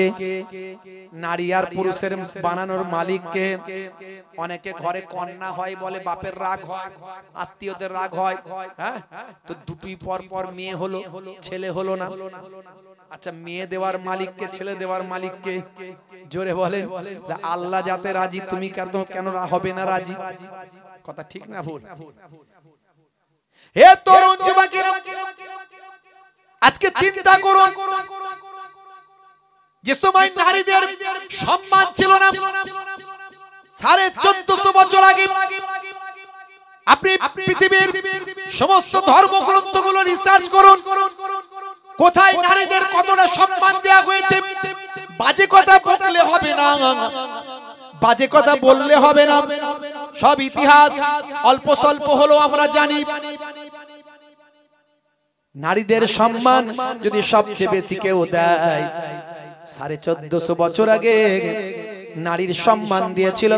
ভাইরা আমার, কেউ কেউ বলে, মহিলাদের কথা বলা হয়েছে, হে নারী তোমার জান্নাত তোমার স্বামীর পায়ের নিচে। এই কথাটা শুনে অনেকে বলে নারীদের সম্মান কত কম দেখো ইসলাম ধর্মে, হ্যাঁ, স্বামীর পায়ের তলায় নারীর স্থান। কিন্তু তার পরের লাইনটা সে জানে না, তার পরের লাইনটাই বলা হয়েছিল, সন্তানের জান্নাত মায়ের পায়ের নিচে। ওখানে যেমন বলা হলো স্ত্রীর জান্নাত স্বামীর পায়ের নিচে, এখানে তেমন বলা হলো ছেলের জান্নাত মায়ের পায়ের নিচে। তাহলে নারীর সম্মান কখনো কম হলো না, নারীর সম্মান বেশি দেওয়া হলো। ইসলাম বুঝতে হবে, একদিকটা বুঝে নিয়ে সমালোচনা করলে হবে না, পরের দিকটা বুঝুন। আসলে প্রপাগান্ডা। একটা ভালোকে যদি 50 জন মিলে যুক্তি করে আলোচনা করে যদি বলে খারাপ, একটা ভালোকে যদি 50 জন মিটিং করে নিল, নিয়ে বললো আমরা ওই ভালোটাকে বলবো খারাপ, তারপরে কিন্তু লোকে বললো সত্যি রে খারাপ, নাহলে আবার সবাই বলে নাকি খারাপ, তাহলে ভালোটাও খারাপে পরিণত হয়ে যায়। কথা ঠিক না ভুল? ইসলামের বিরুদ্ধে সারা পৃথিবী চক্রান্ত করছে, তার মাঝখানে আমরা হয়ে গেছি অজ্ঞ, অশিক্ষিত। মুসলমানদের একটা বড় পার্সেন্টেজ শিক্ষা দীক্ষা থেকে এখনো পিছিয়ে। ছেলে জন্ম হলে বিরাট খুশি, রুটির দোকানে দাও, এমব্রয়ডারির দোকানে দাও। তার ভালো ব্রেন ছিল, ভালো মাথা ছিল, ব্রেনটার বিকাশ ঘটাতে দিল না, ছোটবেলায় কাজে দিয়ে ব্রেনটাকে সর্বনাশ করে দিল। যদি বলে হুজুর পয়সা নাই কি করে পড়াবো বলুন, বর্তমান সময়ে কত সংগঠন, কত স্কলারশিপ, সরকারি বিভিন্ন স্কলারশিপ আছে, সহযোগিতা করার জন্য প্রশাসনিক অনেক ব্যবস্থাপনা আছে। ঠিক জায়গায় গিয়ে বারবার তাগাদা করতে হবে। ভাই আমার, রাজ্য সরকারের অনেক স্কিম দেওয়া আছে, বা অনেক সোশ্যাল সংগঠনগুলো তারা অনেক স্কিম তৈরি করেছে। আপনার ছেলেটাকে চেষ্টা করলে আপনি পারতেন। ইমাম সাহেবের ছেলে এপিজে আব্দুল কালাম, তিনিও ইমাম সাহেবের ছেলে, আর ইমাম সাহেবের ছেলে সাদিও মানে, সেও ইমাম সাহেবের ছেলে। আপনার ছেলেটাও পৃথিবী বিখ্যাত হতে পারতো, কিন্তু ছেলেটাকে ছোটবেলাতেই ইনকামের ধান্দায় কাজে পাঠিয়ে তার লাইফটাকে বরবাদ হয়ে যাচ্ছে। যদি দেখেন ব্রেন খারাপ, বুদ্ধি কম, পারবে না, তাকে মাধ্যমিক পাস করেই কাজে দিয়ে দিন। কারণ এইচএস গ্রাজুয়েশন করতে গেলে তার তখন একটা আমিত্ব তৈরি হয়ে যেতে পারে, আমি এতদূর পড়াশোনা করেছি আর কাজে গিয়ে আমি রান্না করব, আমার দ্বারা হবে না, টিউশন পড়িয়ে খাবো। সারা জীবন ধরে টিউশন পড়াচ্ছে আর পয়সা তার ইনকাম হচ্ছে না। মাধ্যমিক পাস করে সে কোটি কোটি টাকার মালিক। কথা ঠিক না ভুল? বড় ব্যবসায়ী। যদি দেখেন ব্রেন খারাপ, সে এগোতে পারছে না, মাধ্যমিক পর্যন্ত কোন রকমে পড়িয়ে তাকে কাজে দিন, তখন সে দেখবেন ওই কোন ব্যবসায়ী গিয়ে সেখানে রান্নাও করছে, পানিও আনছে, তার প্রেস্টিজে লাগবে না। আর গ্রাজুয়েশনের পরে যদি কাজ শিখতে যাই, প্রেস্টিজে লাগবে। আমি গ্রাজুয়েট পাস আর এই মূর্খ লোকেদের আমি পানি বইবো। ভালো করে বুঝবেন কথাগুলো কি বলছি ভাইরা আমার। আর যদি দেখেন ব্রেন আছে, মাথা আছে, যেমন করে হোক না খেয়ে না দিয়ে ছেলেটাকে পড়া। এমন অনেক মিশন আছে যে মিশন গুলো ভালো ব্রেন হলে, ভালো রেজাল্ট হলে বিনা পয়সায়, হাফ পয়সা তাদেরকে পড়ায়। কত দেখবেন আলামিন মিশন থেকে ডাক্তার হয়েছে গরিব মানুষের ছেলে। আমরা দেখি আলামিন মিশন অনেক পয়সা নাই, অনেক এই নাই সেই নাই বলি আমরা, কিন্তু কত ছেলে মেয়ে যে ফ্রি পয়সায় পড়ে সেটা সবাই জানে না। অতএব না জেনে বদনাম করবেন না ভাইরা আমার, তরুণ যুবকেরা আমার, মুরব্বিয়ানেরা আমার, সন্তানটাকে পড়াশোনা করা, সন্তানটাকে শিক্ষিত করুন। দেশের দশের উপকার হবে, এই বাংলার গর্ব হবে, এই ভারতের গর্ব হবে।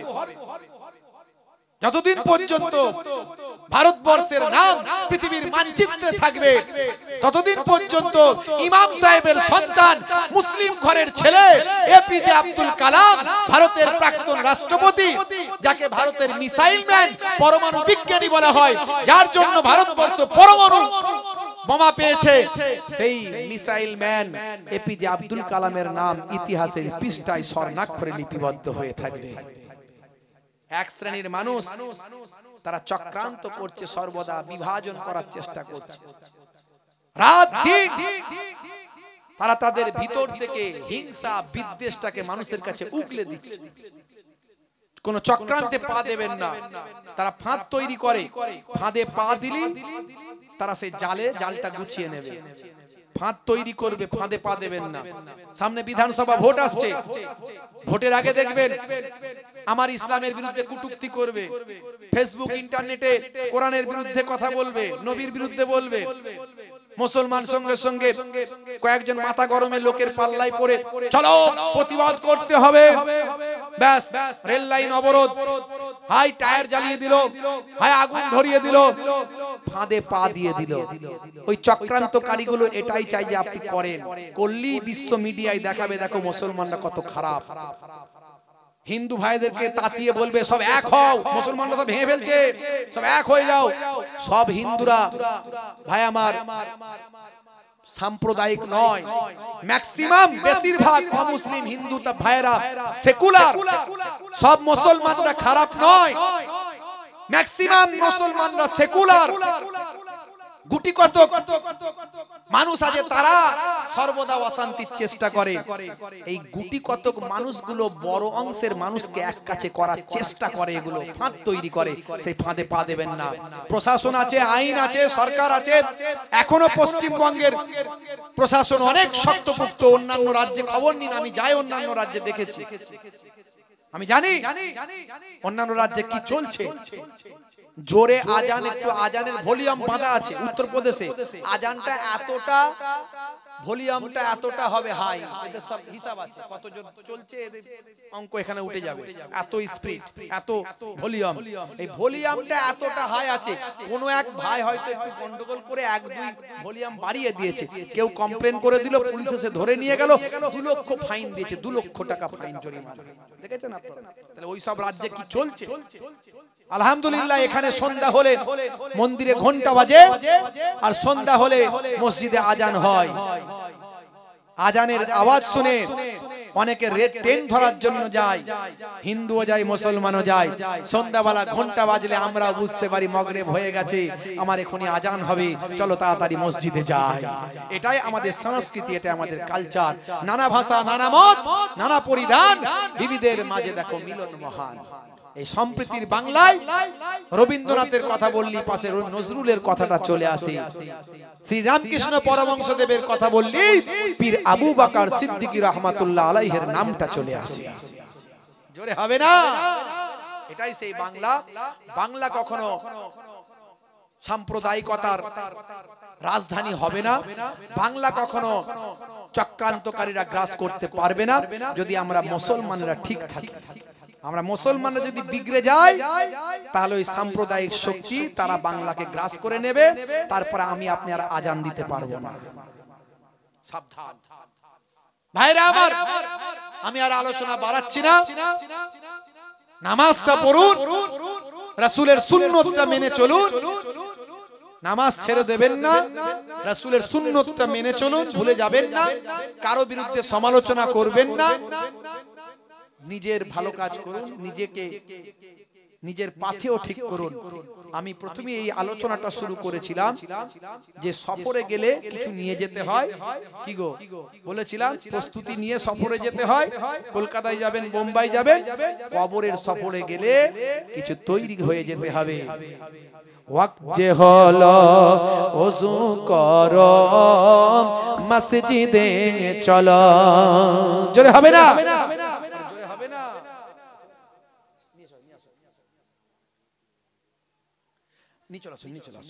ওয়াক্ত যে হলো ওযু করো, মসজিদে চলো। খোদার হুকুম পালন করো নামাজটা পড়ো ওয়াক্ত যে হলো ওযু করো মসজিদে চলো দিন রাতে 5 ওয়াক্ত নামাজ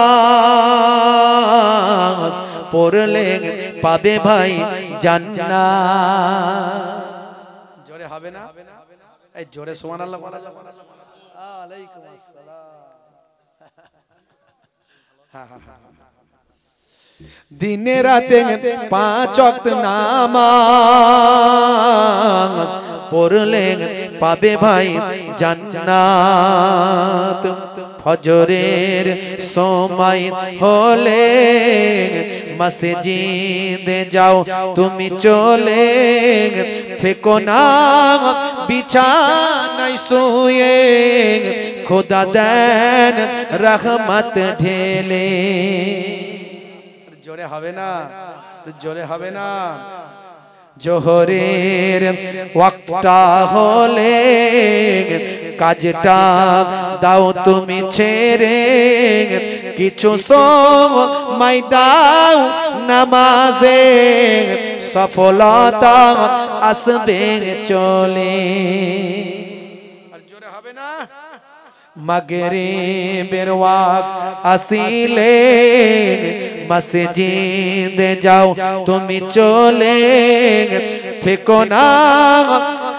আযাব থেকে কবরের আযাব থেকে মুক্তি প্রভু দেবেন ওয়াক্ত যে হলো ওযু করো মসজিদে চলো খোদার হুকুম পালন করো নামাজটা পড়ো ওয়াক্ত যে হলো ওযু করো মসজিদে চলো বলুন ইনশাআল্লাহ বলুন ইনশাআল্লাহ কারা কারা নামাজ পড়বেন হাত তুলে দেখান তো দেখি এই যারা হাত নামিয়ে রাখবে তারা কি বেনামাজি হবে নাকি জাহান্নামে যাবে নাকি প্রত্যেকে হাত তোলেন নারে তাকবীর নারে তাকবীর মাশাআল্লাহ সবাই নামাজ পড়বেন কাজা হলে বাবা কাজা পড়বেন কাজা হলে কাজা পড়বেন অনেক নামাজ দাঁড়িয়ে পড়তে কষ্ট হচ্ছে বসে পড়বেন অনেক নামাজ এতটা নামাজ খাবারই খেতে ইচ্ছা করে না তো কি করে নামাজ পড়বো হুজুর অন্তত ফরজ আর ওয়াজিব নামাজটা পড়ে ঘুমিয়ে যান বসে বসে পড়েন নষ্ট করবেন না কাজা করবেন না বাপ ভাইরা আমার নামাজ ছেড়ে দেবেন না আর আমি আপনাদের বলেছি যে অনেক সুন্নতের কথা বলেছি কোন সুন্নত কবরে গেলে দেখা যাবে না একটা সুন্নত দেখা যাবে সেটা কি ইন্টারনেটে যাবেন আমার 20-25 হাজার বক্তব্য আছে একটা দুটো নয় আমি প্রত্যেকটা সুন্নতের সঙ্গে সায়েন্স বিজ্ঞানকে কম্পেয়ার করে দেখানোর চেষ্টা করেছি তো একটা সুন্নত কবরে যাবে সেটা দেখতে পাওয়া যাবে সেটা হলো মুখের দাড়ি এখন বিরাট কোহলি হরভজন সিং লিওনেল মেসি ভাই আমার হাসি মামলা তো সুন্নতি দাড়ি মঈন আলী খান সুন্নতি দাড়ি জুনায়েদ জামশেদ সুন্নতি দাড়ি আসিফ খান রকি সুন্নতি দাড়ি তা আপনি সুন্নতি বড় দাড়ি যদি রাখতে নাও পারেন ছোট নবীর সুন্নত মনে করে ছোট হলেও রাখুন something is better than nothing নাই মামার চেয়ে কানা মামা ভালো এই দাড়িটা রেখে মারা যান কবে মরে যাবেন গ্যারান্টি নাই কবরে গেলে মুনকার নাকির ফেরেশতা বলবে মান রব্বুকা দেখতে পাবে মুখে দাড়ির দেখা হতে পারে ওই দাড়িটা হবে নাজাতের জারিয়া ভাইরা আমার বিদায় নিলাম দোয়া রাখবেন আমার পরে আমারই ভাই মাশাআল্লাহ মাশাআল্লাহ মামা ভাগনা দেখেছেন তো পরে আসবেন মামা আগে এসেছেন ভাগনা কি মহব্বত মামা ভাগনা যেখানে বিপদ নাই সেখানে আবার মামা ভাগনা যেখানে বিপদ আছে সেখানে মাশাআল্লাহ মাশাআল্লাহ আমাদের খুব ভালো মানুষ নেক মানুষ মুফতি সাহেব মাশাআল্লাহ আমার খুব প্রিয় মানুষ জনাব হযরত মুহতারাম মুফতি শামসুল হুদা ফাতিহি সাহেব তিনি আসবেন আমার অত্যন্ত প্রিয় মানুষ ভালোবাসার মানুষ তিনি দোয়া করবেন আমি দোয়া করলে আবার কিছু মনে করবে হয়তো দোয়া তো হয়েই গেল ঘরে চলে যায় ফের খানা না না করবেন না বসেন বাপ মজলিসটা সুন্দর হয়েছে নষ্ট করবেন না তার আগে আমারই ভাই শিক্ষক মানুষ মাশাআল্লাহ খুব যোগ্য আলেম সমাজের অনেক খেদমত করেন জনাব হযরত মুহতারাম মাওলানা আরিফিন সাহেব আপনাদের ঘরের ছেলে আপনাদের এলাকার উজ্জ্বল নক্ষত্র মাশাআল্লাহ দু চার কথা আলোচনা করছেন তারপরে মুফতি সাহেব মুফতি শামসুল হুদা ফাতেহি সাহেব মাশাআল্লাহ আমার ভাই তিনি আসবেন আখেরি মোনাজাত করবেন আপনারা উঠাউঠি করবেন না আমি বেশ কিছু হয়েছে কত বলবো মাশাআল্লাহ দোয়া রাখবেন প্রত্যেককে মহব্বতে সালাম দিয়ে আসসালামু আলাইকুম আপনারা একবার আমাকে সালাম দেন ওয়া আলাইকুম আসসালাম দরুদ শরীফ আল্লাহ